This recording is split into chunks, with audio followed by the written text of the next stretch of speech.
Eh bien bonsoir à tous chers youtubeurs, j'espère que vous allez bien. Sira Design pour un nouveau tutoriel sur un logiciel que nous n'avons pas encore vu, Sony Vegas Pro. Donc petit récapitulatif pour ceux qui ne connaissent pas. Sony Vegas en fait c'est un logiciel de montage vidéo pour réaliser vos propres montages vidéo dans lesquels vous pouvez mettre des photos, des vidéos, des tutos, des frag movies. C'est un peu comme Movie Maker si vous préférez, que vous avez deux bases sur Windows, sauf qu'il est beaucoup plus complet, avec beaucoup plus d'effets de transition, d'effets sur vidéo, plus de fluidité, beaucoup plus de rapidité, ce qui fait de lui un logiciel pro. Et nous allons voir ensemble en fait le fonctionnement de ce logiciel petit à petit.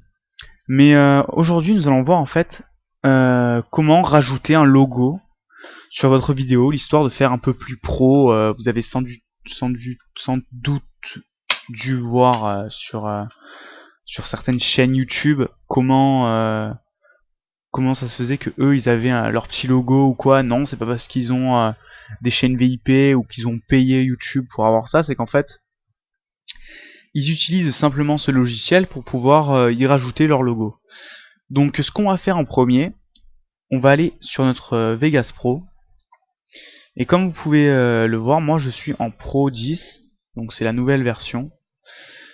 Et je vous invite à aller le télécharger ou sur des serveurs de peer-to-peer ou même de téléchargement tout court pour le trouver, parce qu'il est assez facile à trouver. Et puis en plus il est pas très lourd, donc c'est encore mieux. Donc ce qu'on va faire, on va commencer de suite. Donc vous allez ouvrir votre vidéo. Vous allez aller dans Fichier, Ouvrir, Vidéo. Vous ouvrez votre vidéo. Donc moi je vais prendre en fait mon intro.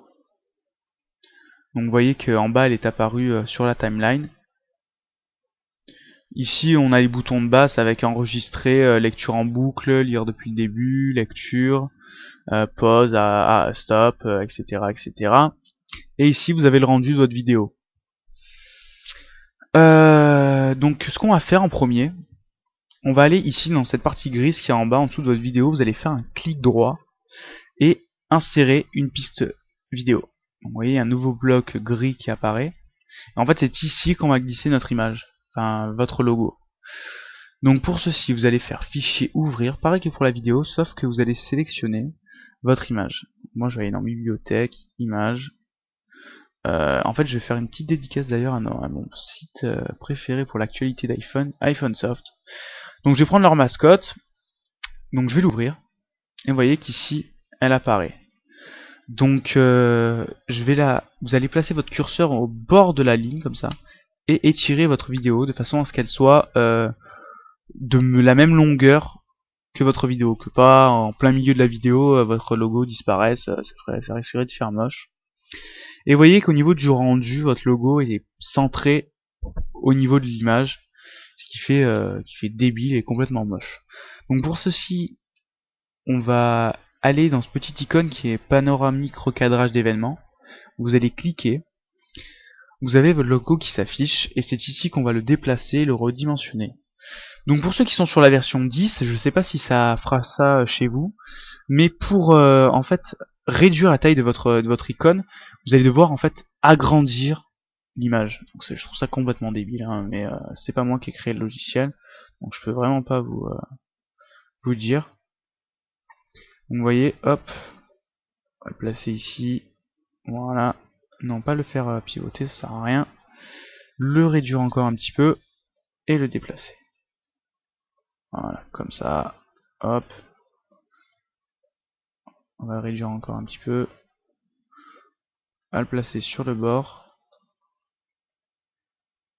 Comme ça. Voilà, hein, je l'ai placé un peu n'importe comment. Après, vous voyez où vous voulez le mettre. Si vous voulez le mettre en bas, en haut, à droite. Enfin, comme vous voulez. De toute façon, on le voit bien. Voilà, vous allez fermer ici. Vous allez aller en début de timeline. Et vous allez faire jouer.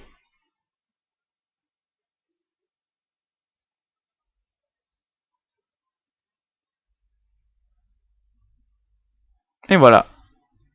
C'était tout simple, c'était tout beau. Qu'est-ce que je peux vous dire de plus, à part que c'est vraiment pas compliqué, et ça fait un rendu très pro, très propre.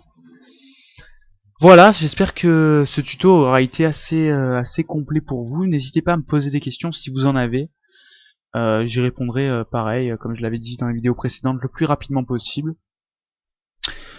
C'était Red Design pour le logiciel Sony Vegas Pro. Je vous dis à bientôt pour de nouveaux tutos. Allez, ciao tout le monde.